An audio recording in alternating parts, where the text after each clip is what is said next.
that Loyola High School has launched against the ERC program. It's not a manifestation of the dying gasp of Catholic hegemony in a secular Quebec, as it has sometimes been called.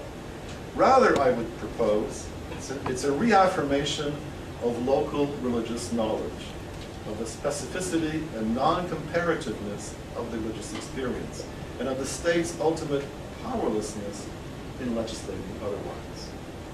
Ultimately, I would suggest the ERC program, in both its rhetoric and its approach, seeks to minimize, contain, and neutralize religious difference.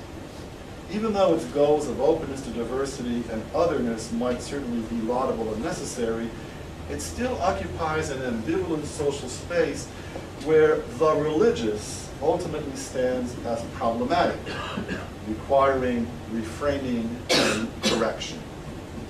And I'm not sure if our scholars of religion have not been somewhat complicit in this unfortunate exercise, though certainly with the very best of intentions.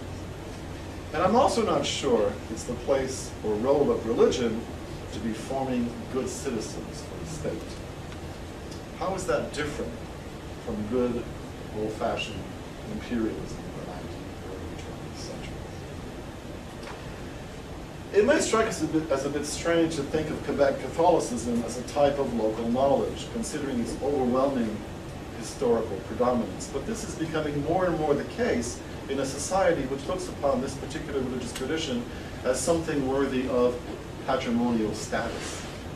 Such rhetoric speaks eloquently to a certain disregard and illiteracy with respect to the specificities of a Catholic worldview and the dynamics of a Catholic devotional life. No one, of course, and especially not me, is suggesting an idealized return to some sort of Catholic or broader denominational heyday in education.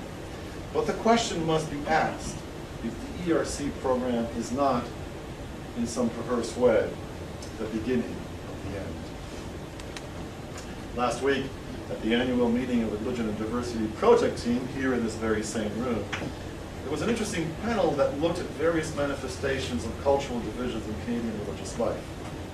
Participants asked the question whether there might not be a pressing need for us to rethink some of our categories of religion in light of what some of the statistical and demographic trends are telling us. But also because we as scholars, as powerful experts, might be out of sync with how people themselves are describing and living their religious experiences. It's a question that has always been with us, and which I believe will never really go away, nor should it. It keeps us honest. It's also a question that warrants serious reflection, and I should like to conclude by reflecting briefly on the question of power. We don't often think or talk about power when it comes to religion, contrary to what Michel Foucault might have taught us. Perhaps we consider it too crass, perhaps we would rather not go there, or perhaps such discussions make us fearful of tainting the transcendent.